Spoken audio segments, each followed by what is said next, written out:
Okay, so today we're going to tackle Cannibal Ferox, aka Make Them Die Slowly. Was it also aka Trap Them and Kill Them? I don't know. There's a lot of, very like Make Them Die Slowly, then Cannibal Ferox. The fuck is a Ferox? But in, in any case, a notorious early 80s piece of cannibal movie junk. A good film, though. Incredible poster. Man, Cannibal Ferox has to have one of the U.S. poster art. Has to have one of the greatest posters ever. Very un-PC. Probably would not fly in the modern day. But it makes an incredible Laserdisc cover, an incredible LP cover, and it's mind-blowingly great. The best poster for really a cannibal film. I mean, Cannibal Holocaust, which is probably the granddaddy of the cannibal films, not the first, but really the best cannibal movie. The posters for Cannibal Ferox, for Cannibal Holocaust, are rather inconsistent, boring, crappy. Even the new Grindhouse Blu-ray, I mean, I'm not a big fan of it, but Cannibal Ferox, man. Cannibal Ferox, that is a fucking poster. I love it. So Cannibal Ferox, as I said, part of the cannibal genre, the Italian cannibal movie, which was kind of like an offshoot of the Mondo movie, which was like The Faces of Death, so forth. Mondo Cane, these kind of vicious travel logs full of, go to international locales and see, cannibals and mummies and people eating dogs and, all of this bullshit, we go into the jungles and see the cannibals and the Indians and so forth and what have you. And then, so the cannibal genre was just like a totally fictionalized outgrowth of that supposed realistic stuff. The cannibal genre was totally fictionalized here, and with stories of civilized man going into the jungle and the face the cannibals, and then weird stuff it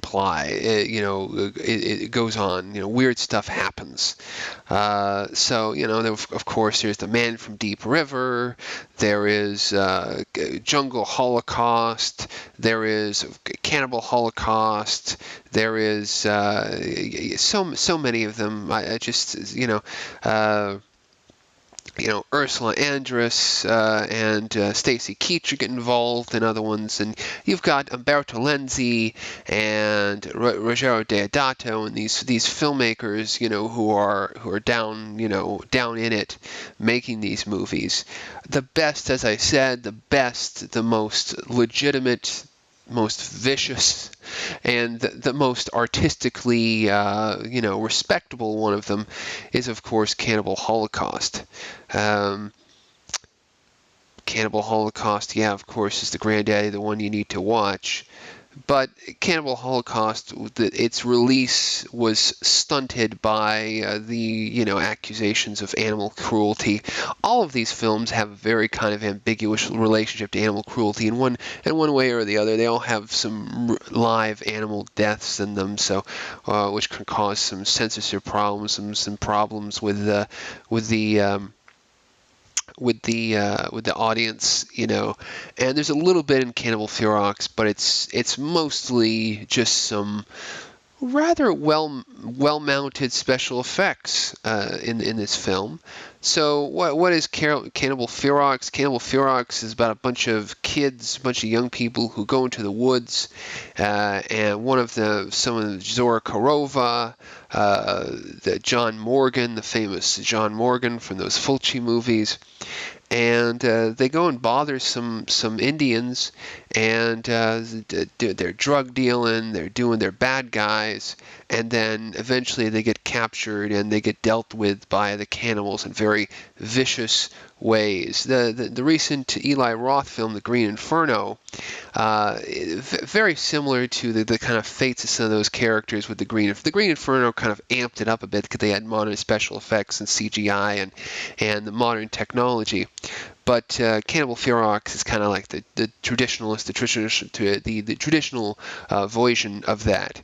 So to top it all off, we've got a soundtrack. We've got a great jazzy, weirdo funk soundtrack here that is gonna get your ass moving to some cannibal shit. It's been re-released on CD. I think the newest Cannibal Ferox has a copy of it, and by God, also re-released on the vinyl, and my God, what hell of a soundtrack. I mean, Rizzo Talani, the great Mondo, did this great score for Cannibal Ferox, which is rather Cannibal Holocaust, the granddaddy of them. But Cannibal Ferox, oh my God, it just dispenses with the orchestral kind of. This is a jazz, funky, dirty, grindhouse, get into it soundtrack, and is beautiful and enjoyable and wondrous. I even love Cannibal Ferox. I love the font of the credits. It's just so hokey. It just communicates to you, okay, this is going to be a film that you can get into.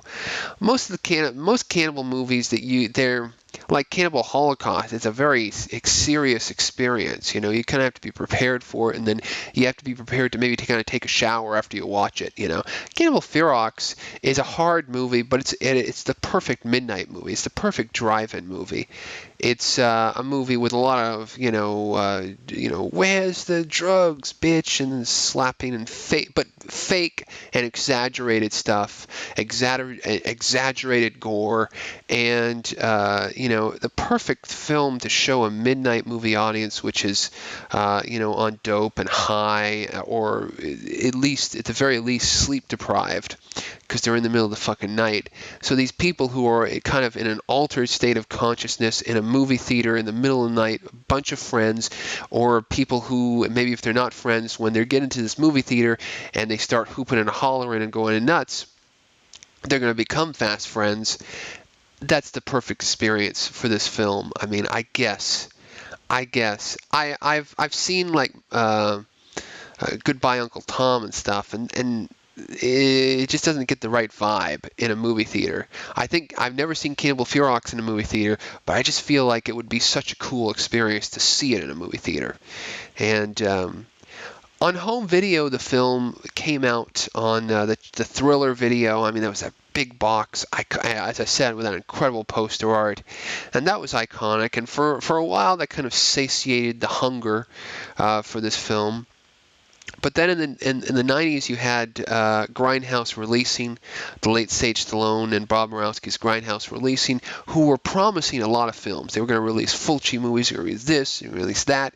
Their first release was on Laserdisc, was Cannibal Ferox, and a beautiful Laserdisc release, which had the wonderful cover art, and it actually came with a barf bag. And it also promised, there was a trailer on this thing for Massacre Mafia style way back in the day. Oh my God, Massacre Moro Nami, Massacre Mafia style. How long did it take that? It only took about maybe 20 years for that thing to come out. I mean, quite literally, almost 20 years. When it came out, like 2014, and then this was like 1996 or something. Oh my God, it's a long road. But in any case, incredible Laserdisc, which is still, that Laserdisc is still today can fetch decent prices on the collector's market just because it's so goddamn cool. The cover art is so damn cool. So, Cannibal Ferox, not the most high-end cannibal film, a little trashy, but well-mounted, well done, with some, drug running, cannibals killing people, good stuff. Zora Kurova, Zora Kurova, you love her from the Anthropophagus and New York Ripper. We've talked about her many a time. John Morghen as this crazed guy who comes to a bad end, and all the rest. Great movie. I love it, and Jesus, just thinking about it right now, I want to watch it again. I watched it not that long ago, but I need to watch it again. It's so good.